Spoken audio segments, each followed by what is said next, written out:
today we are going to talk about how to create a playlist on YouTube.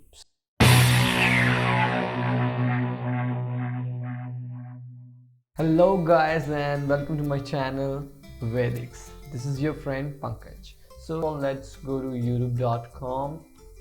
So youtube.com, here we are. You have to sign in with your email address or your whatever account you have. You just have to log in, then go to any videos. For example, you want to make this into your playlist, so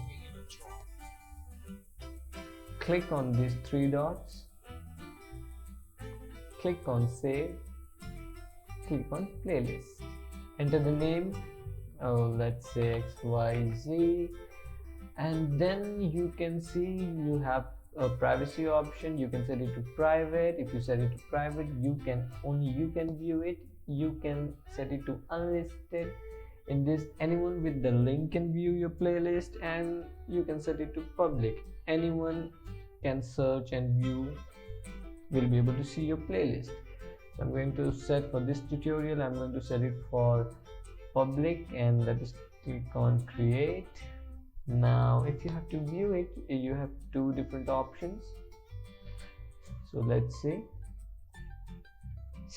So here your playlist is created, and the second option is go to your account, click on your channel. In case you don't have a channel, it will come your name, so you have to click on your name, and then here you go. Thank you so much for watching. Have a good day.